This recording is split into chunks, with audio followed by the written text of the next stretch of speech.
بعد فقد قال النبي صلى الله عليه وسلم لكل نبي رفيق ورفيق في الجنة رفقا أو كما قال عليه الصلاة والسلام. محترم بزرگوں اور دوستوں، اللہ کے رسول حضرت محمد رسول اللہ صلی اللہ علیہ وسلم کے بعد آپ کے 4 خلفاء نے، جن کو خلفائے راشدین کہا جاتا ہے. پہلے خلیفہ حضرت ابوبکر صدیق رضی اللہ تعالیٰ عنہ، دوسرے حضرت عمر فاروق رضی اللہ تعالیٰ عنہ، اور تیسرے خلیفہ حضرت عثمان غنی رضی اللہ تعالیٰ عنہ، اور چوتھے خلیفہ راشد حضرت علی رضی اللہ تعالیٰ عنہ. ان کی خلافت کی جو ترتیب ہے یہ اللہ کے رسول صلی اللہ علیہ وسلم کی منشا کے مطابق ہے. آپ نے صاف صاف اور وضاحت کے ساتھ تو یہ ترتیب بیان نہیں فرمائی تھی، لیکن آپ کی زندگی میں آپ کے عمل سے صحابہ کرام نے یہی سمجھا تھا کہ آپ کے نزدیک صحابہ کرام میں سب سے بلند مرتبہ پر فائز ہیں حضرت ابوبکر صدیق، پھر حضرت عمر، پھر حضرت عثمان، اور پھر حضرت علی رضی اللہ تعالیٰ عنہ. یہی وجہ ہے کہ جب آپ بیمار ہوئے، جس بیماری میں آپ اس دنیا سے تشریف لے گئے، تو جب تک بیماری نے شدت اختیار نہیں کی تھی، آپ خود مسجد میں آ کر نماز پڑھاتے رہے. لیکن جب بیماری شدید ہو گئی اور آپ مسجد میں نہیں آ سکتے تھے، تو آپ نے حکم دیا کہ ابوبکر سے کہو وہ نماز پڑھائیں. اس موقع پر حضرت عائشہ صدیقہ رضی اللہ تعالی عنہا نے یہ کوشش فرمائی کہ ان کے ابا کی جگہ آپ کسی اور کو مصلی پر کھڑا کر دیں، کیونکہ اگر حضرت ابوبکر کو کھڑا کیا گیا تو صحابہ کرام کو یہ بات اچھی نہیں لگے گی. لیکن اللہ کے رسول صلی اللہ علیہ وسلم نے فرمایا جس قوم میں ابوبکر ہوں تو امامت ابوبکر ہی فرمائیں. تو آپ کی زندگی میں ہی آپ نے مصلی پر حضرت ابوبکر صدیق رضی اللہ تعالیٰ عنہ کو کھڑا کر دیا تھا. یہ اس بات کی طرف اشارہ تھا کہ میرے بعد میرے خلیفہ ابوبکر ہوں گے. مسجد قباء کی جب آپ نے بنیاد رکھی ہجرت کے سفر میں، تو پہلا پتھر آپ نے رکھا، دوسرا پتھر حضرت ابوبکر سے رکھوایا، اور تیسرا پتھر حضرت عمر فاروق رضی اللہ تعالیٰ عنہ. یہ بھی اسی ترتیب کی طرف اشارہ تھا. مسجد نبوی کا سر کی بنیاد رکھنے میں بھی آپ نے یہی ترتیب اختیار فرمائی. ایک مرتبہ ایک خاتون کوئی سوال لے کر آپ کے پاس آئی، کچھ معاملے کے لیے آئی. آپ نے ان کو دیا. انہوں نے پوچھ لیا کہ اے اللہ کے رسول، اگر مجھے پھر کوئی ضرورت پیش آئے اور میں آؤں اور آپ سے ملاقات نہ ہو تو میں کس کے پاس جاؤں؟ آپ نے ارشاد فرمایا ابوبکر کے پاس جانا، ان سے ملاقات نہ ہو تو عمر کے پاس جانا. اور حضرت عمر فاروق رضی اللہ تعالیٰ عنہ ارشاد فرماتے ہیں کہ ہر دن عشاء کی نماز کے بعد تھوڑی دیر اللہ کے رسول صلی اللہ علیہ وسلم حضرت ابوبکر سے مشورہ فرماتے تھے، اور میں بھی اس مشورے کی مجلس میں موجود ہوتا. یہ دونوں حضرات سے آپ مشورہ. ہجرت کے لیے اللہ کے رسول صلی اللہ علیہ وسلم نے حضرت ابو بکر صدیق رضی اللہ تعالی عنہ کا انتخاب فرمایا۔ یہ اشارے ہیں اس بات کی طرف کہ آپ خود چاہتے تھے کہ آپ کے بعد حضرت ابو بکر صدیق رضی اللہ تعالی عنہ آپ کے نائب ہوں، آپ کے خلیفہ ہوں، اور صحابہ اس ترتیب کو سمجھتے تھے، اس لیے آپ کی منشا کے مطابق صحابہ نے اسی ترتیب سے ان حضرات خلفاء کے ہاتھ پر بیعت فرمائی۔ آپ نے ارشاد فرمایا تھا کہ خلافت راشدہ 30 سال تک رہے، اس کے بعد اس کی جگہ پر بلوغیت آ جائے گی۔ جب ہم ان حضرات خلفاء کی مدت خلافت کو دیکھتے ہیں تو چاروں خلفاء کی مدت خلافت 29.5 سال بنتی ہے۔ اس میں 6 مہینہ حضرت حسن رضی اللہ تعالیٰ عنہ کی خلافت کو جوڑ دیا جائے تو یہ 30 سال پورے ہو جاتے ہیں۔ 2.5 سال تقریباً حضرت ابو بکر صدیق رضی اللہ تعالیٰ عنہ کی خلافت کا زمانہ ہے۔ 10 سال سے کچھ مہینے زائد حضرت عمر فاروق رضی اللہ تعالیٰ عنہ کا زمانہ خلافت ہے، اور 12 سال تقریباً حضرت عثمان غنی رضی اللہ تعالیٰ عنہ کی خلافت کا زمانہ ہے، اور 5 سال حضرت علی رضی اللہ تعالیٰ عنہ کی خلافت کا زمانہ ہے۔ تو یہ کل 29.5 سال بنتے ہیں۔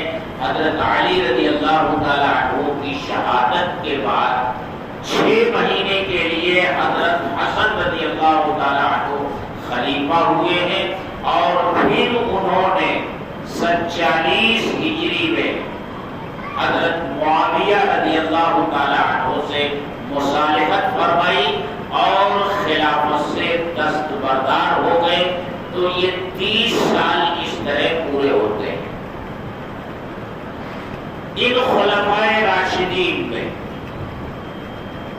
حضرت ابو بکر صدیق رضی اللہ تعالی عنہ کی وفات مدینے میں ہوئی۔ بظاہر شہادت نہیں ہوئی،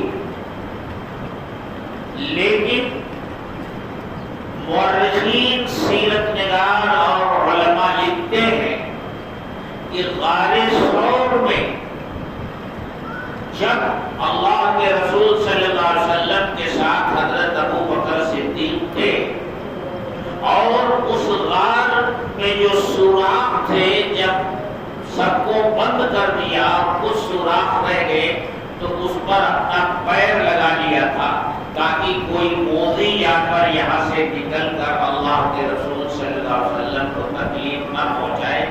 تو اس سوراخ کے اندر ایک زہریلے جانور نے آپ کو ڈس لیا تھا۔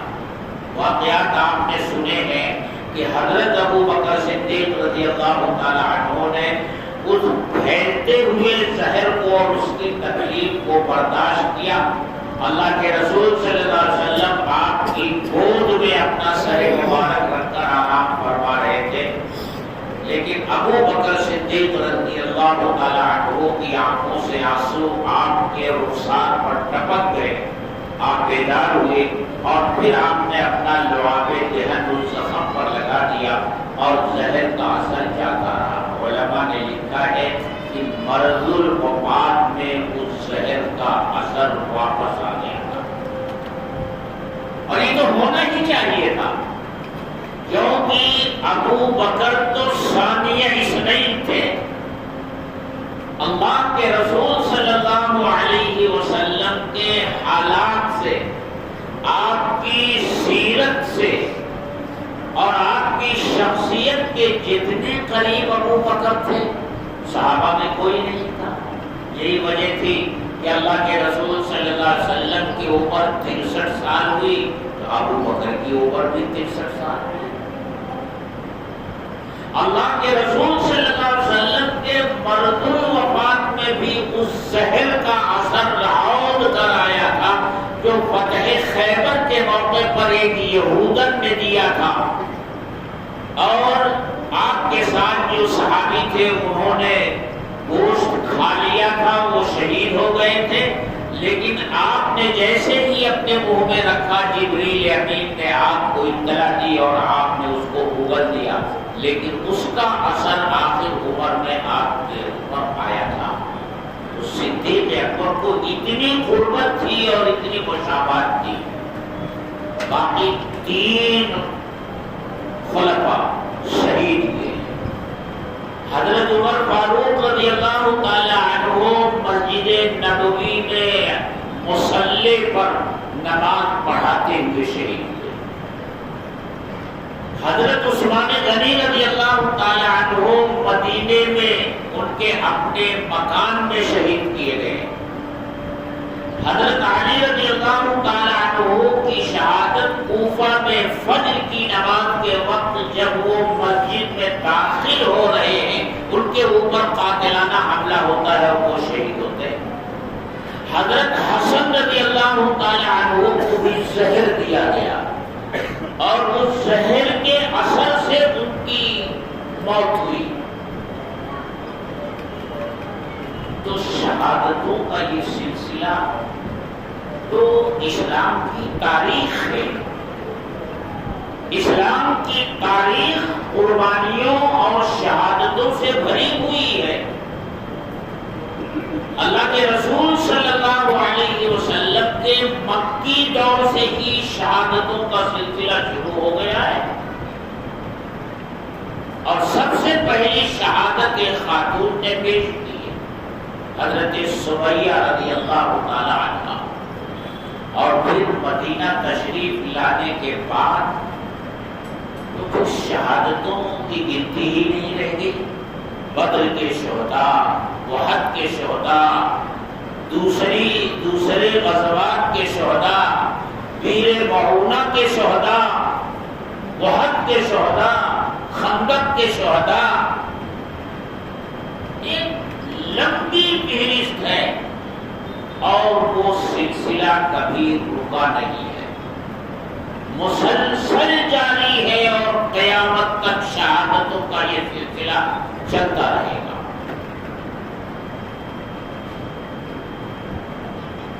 لیکن حضرت عثمان غنی رضی اللہ تعالی عنہ کی شہادت کا واقعہ دوسری تمام شہادتوں سے بہت مختلف ہے۔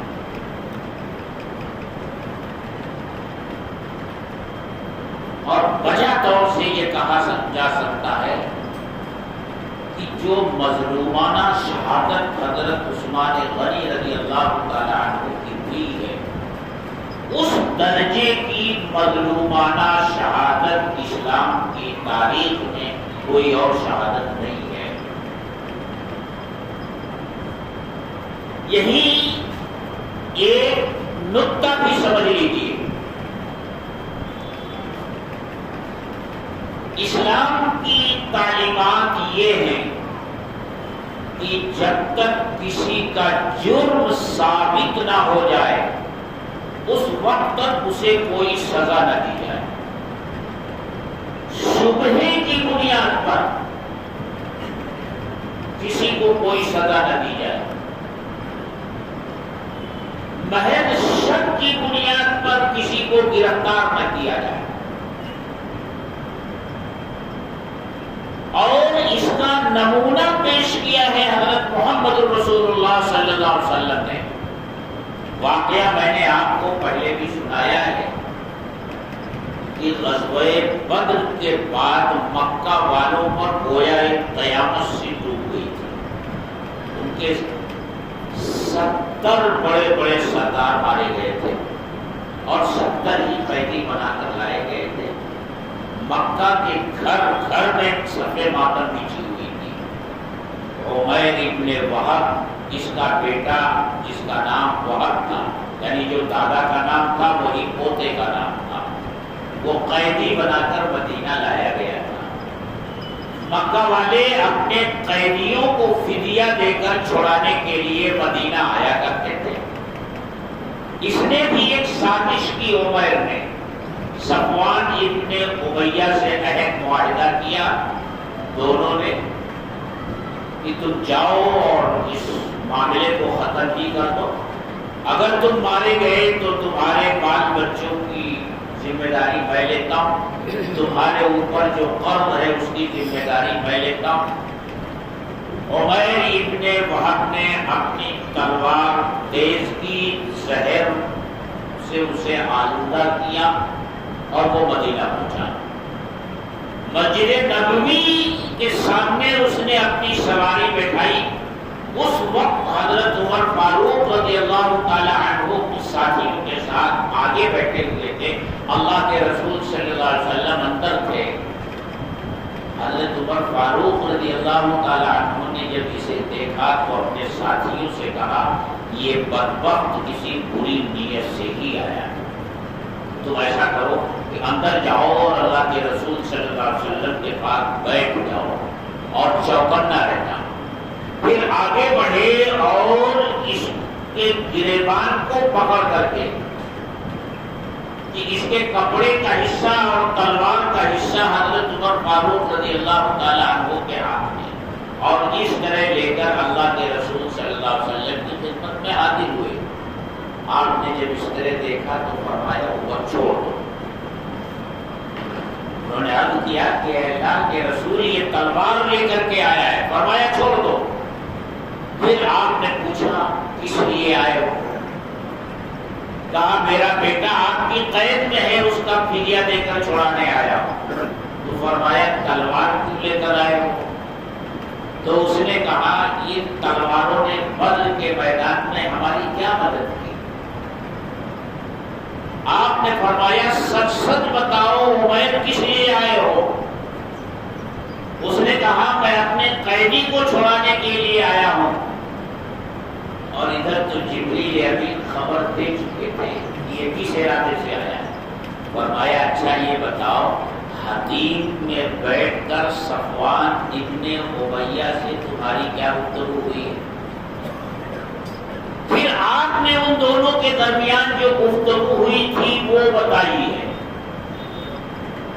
کہ صفوان ابن امیہ نے یہ کہا، تم نے یہ کہا، تم نے یہ کہا، تو صفوان ابن امیہ نے یہ کہا۔ اب بتاؤ۔ تو اب وہ یہ کہہ رہا ہے کہ اس گفتگو کی خبر میرے اور صفوان کے علاوہ کسی تیسرے شخص کو نہیں تھی۔ اب مجھے یقین ہو گیا کہ آپ اللہ کے سچے رسول ہیں، اشہد ان لا الہ الا اللہ۔ قاتل آ رہا ہے، تلوار لے کر کے آ رہا ہے، پوری تیاری کے ساتھ قتل کرنے کے لیے آ رہا ہے، اور وحی کے ذریعے اطلاع بھی ہے لیکن گرفتاری نہیں ہو رہی، گرفتاری نہیں ہو رہی۔ آج کا یہ ترقی یافتہ زمانہ جہاں محض شک کی بنیاد پر، جھوٹے پروپیگنڈے کی بنیاد پر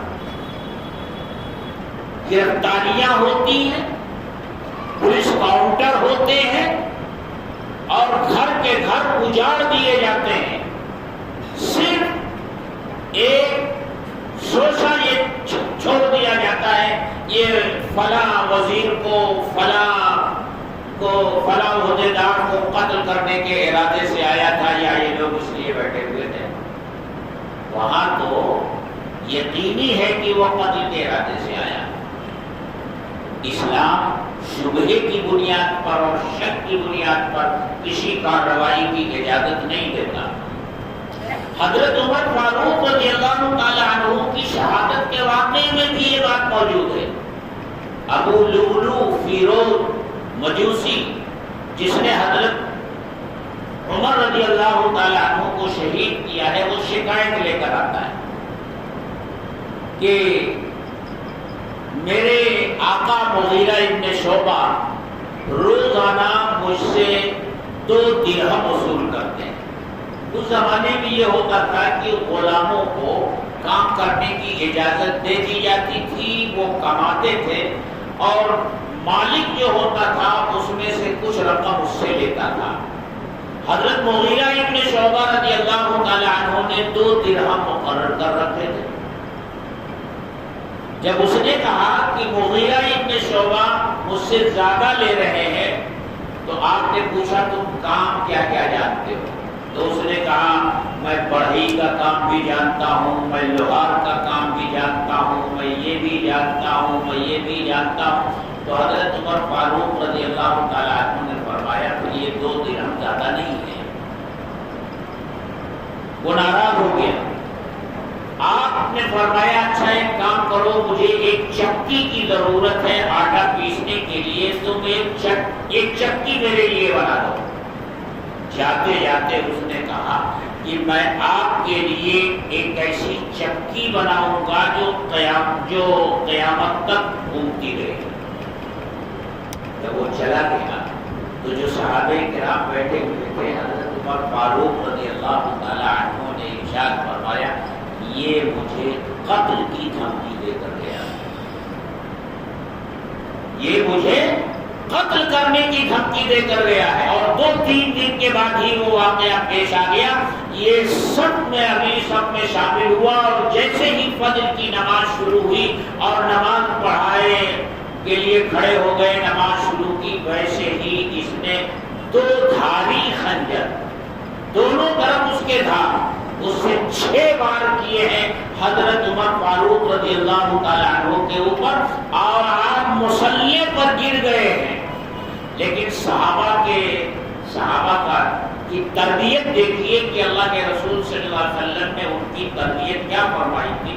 ہمیں معمولی چھینک آ جائے، معمولی بخار آ جائے، معمولی سا کوئی کام گھر میں پیش آ جائے تو کہتے ہیں کہ اب مسجد میں جانے کی ضرورت نہیں ہے۔ لیکن حضرت عمر فاروق مصلی پر گر گئے، لیکن فرمایا حضرت عبد الرحمن ابن عوف سے کی نماز مکمل کرو۔ امیر المؤمنین زخمی ہو کر پڑے ہوئے ہیں اور ادھر فجر کی نماز مکمل ہو رہی ہے۔ مختصر طور سے حضرت عبد الرحمن ابن عوف رضی اللہ تعالیٰ عنہ نے نماز پڑھائی۔ کہنے کا مطلب یہ ہے کہ محض اس بنیاد پر کہ اس کی اس بات کو حضرت عمر فاروق رضی اللہ تعالیٰ عنہ سمجھ گئے کہ وہ دھمکی دے کر گیا، لیکن گرفتار نہیں کر پایا۔ اسلام کا یہ اصول ہے جب تک جرم ثابت نہ ہو جائے اس وقت تک کوئی کارروائی خلاف میں نہ کی جائے۔ آج دنیا بہت ترقی یافتہ ہو گئی، محض شک کی بنیاد پر ملک کے ملک کو تباہ کر دیا جاتا ہے، ہزاروں اور لاکھوں انسانوں کا قتل عام کر دیا جاتا ہے محض اس بنیاد پر کہ یہ فلاں ملک کے سربراہ کے قتل کی سازش کر رہے تھے، پلان بنا رہے تھے، پورے ملک کو تباہ اور برباد کر دیا جاتا ہے۔ اسلام نے یہ تعلیم دی ہے کہ ہر شخص فطرتاً آزاد ہے، اس کی آزادی اس وقت تک نہیں چھینی جائے گی جب تک وہ کسی جرم کا ارتکاب نہ کرے۔ بہرحال یہ بات تو ضمناً آ گئی، میں یہ عرض کر رہا تھا کہ ان چاروں خلفاء میں حضرت ابو بکر صدیق رضی اللہ تعالی عنہ کی وفات مدینے میں ہوئی، باقی حضرت عمر فاروق رضی اللہ تعالی عنہ کی شہادت مدینے میں ہوئی ہے، مسجد نبوی میں ہوئی ہے، مصلی رسول پر۔ حضرت عثمان غنی رضی اللہ تعالی عنہ کی شہادت مدینے میں ہوئی، ان کے گھر میں ہوئی۔ حضرت علی رضی اللہ تعالی عنہ کی شہادت کوفہ میں ہوئی۔ شہادتوں کا یہ سلسلہ بہت طویل ہے، لیکن اس طویل سلسلے میں جس درجے کی مظلومانہ شہادت حضرت عثمان غنی کی ہے، اسلام کی تاریخ میں اتنی مظلومانہ شہادت کسی کی نہیں۔ میں کسی شہادت کو کم کر کے آپ کے سامنے نہیں پیش کر رہا ہوں۔ حضرت حسین رضی اللہ تعالی عنہ کی شہادت کا واقعہ بھی کچھ کم المناک اور دردناک نہیں ہے۔ اس نواسے کو جو رسول کے کندھوں کی سواری کیا کرتا تھا، وہ نواسا جو رسول کی گود میں کھیلا کرتا تھا، وہ نواسا جس کے جسم رسول سوگتا تھا، وہ نواسا جس کے بارے میں آپ نے بار بار فرمایا الحسن والحسین سیدہ شباب اہل الجنہ، یہ جملہ آپ ہر جمعہ کو خطبے میں سنتے ہیں. حسن اور حسین جنت کے نوجوانوں کے سردار ہیں. وہ حسن حسین جن کے بارے میں اللہ کے رسول نے فرمایا اللہم انی احبہما فاحبہما واحب من یحبہما، اے اللہ میں ان دونوں سے محبت کرتا ہوں، تو بھی ان دونوں سے محبت کر اور اس سے بھی محبت کر جو ان دونوں سے محبت. کی شہادت کا واقعہ کچھ کم غمناک، دردناک اور المناک نہیں ہے.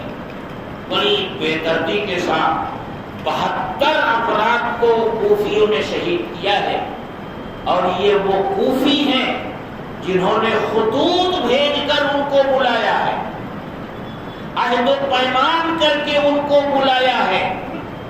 لیکن جب حکومت کا تازیانہ ان کے سامنے آیا ہے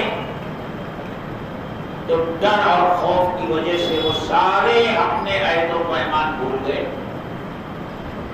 اور آپ کے سامنے تلواریں لے کر کھڑے ہو گئے.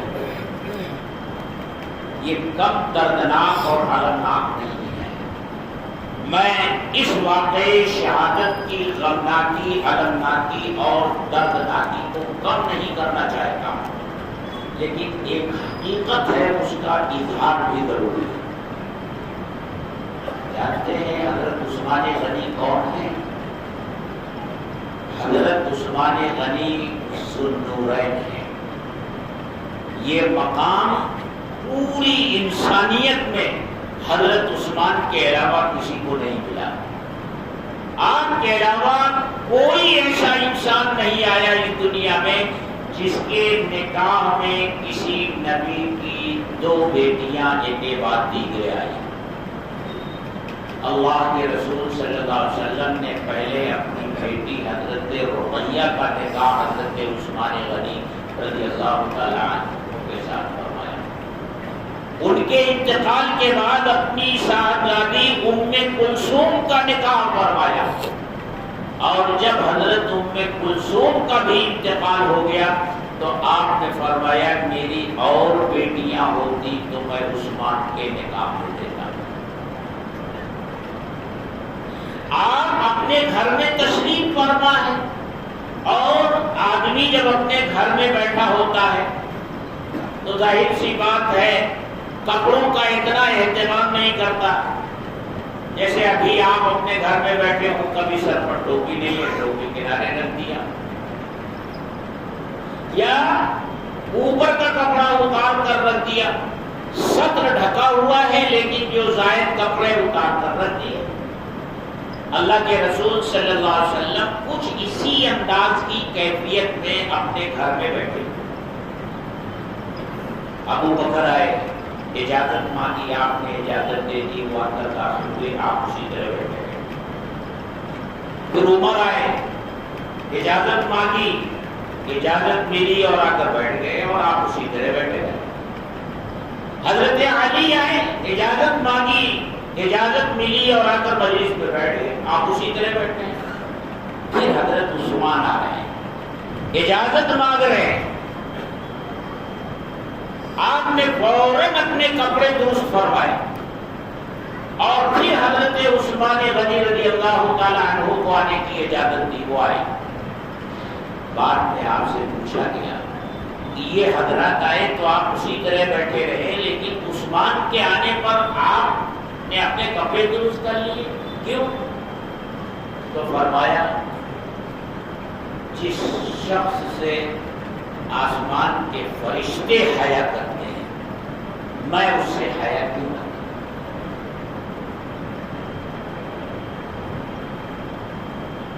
اسی لیے خطبے میں آپ ایک جملہ اور سنتے ہیں ہر دن، وَأَصْدَقُهُمْ حَيَاءً عُثْمَانَ، صحابہ میں سب سے زیادہ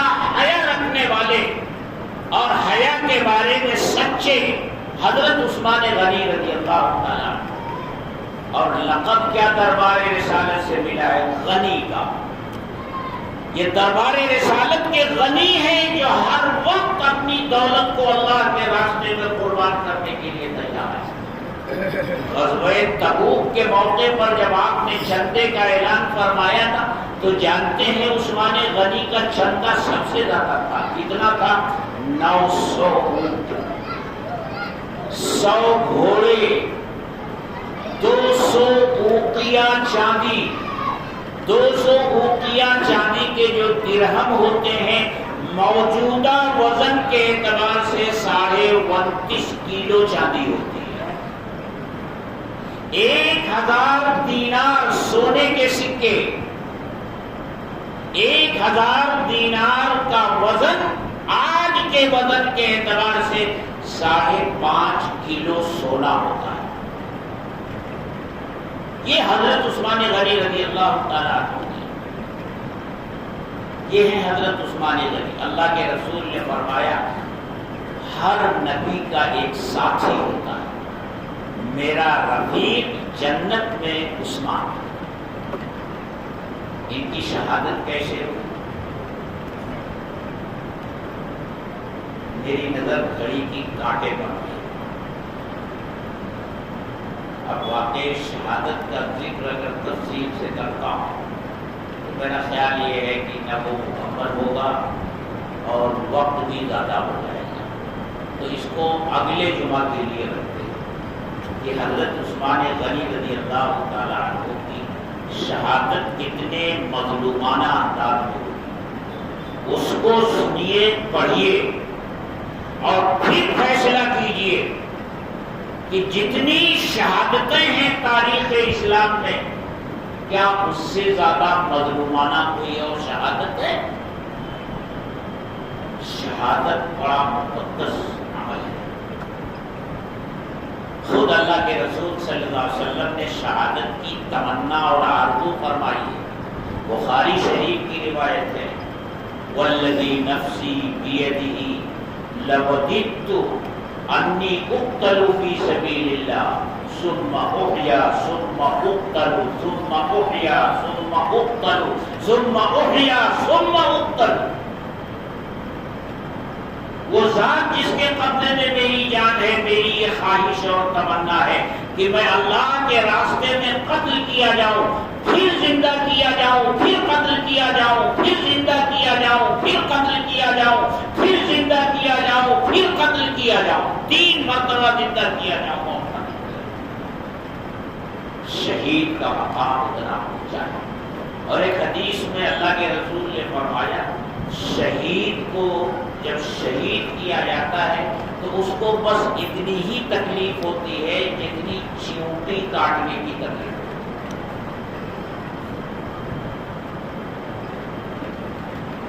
اور حدیث میں فرمایا گیا کہ جب جنت میں کوئی داخل ہو گیا اور وہاں کے مزے اس نے اٹھا لیے، اب اگر اس سے یہ کہا جائے کہ تمہیں ساری دنیا دے دی جائے گی اور تم دنیا میں چلے جاؤ، تو اس کے لیے تیار نہیں ہوگا۔ الا الشہید، شہید تیار ہو جائے گا، وہ یہ کہے گا کہ اے اللہ مجھے دنیا میں بھیج دے تاکہ تیرے راستے میں بار بار قتل کیا، کیونکہ شہید ہی وہ واحد شخص ہے کہ قیامت سے پہلے ہی اس کی روح جنت کی سیر کرتی ہے اور کسی کو یہ فضیلت حاصل ہے۔ سبز پرندوں کے قالب میں اللہ تعالیٰ اس کی روح کو ڈال دیتے ہیں اور وہ جنت میں وہ پرندے اڑتے پھرتے رہتے ہیں، درختوں سے اس کا پھل کھاتے رہتے ہیں، اور ان کے گھونسلے کہاں ہیں؟ عرش کے نیچے اللہ نے قندیلیں لٹکا رکھی ہیں، ان قندیلوں میں ان کے گھونسلے ہیں۔ اللہ ان سے پوچھتے ہیں کچھ اور چاہیے؟ وہ کہتے ہیں کہ اے رب ہمیں اور کیا چاہیے؟ پھر اللہ پوچھتے ہیں کچھ اور چاہیے؟ وہ کہتے ہیں اللہ ہمیں کیا چاہیے؟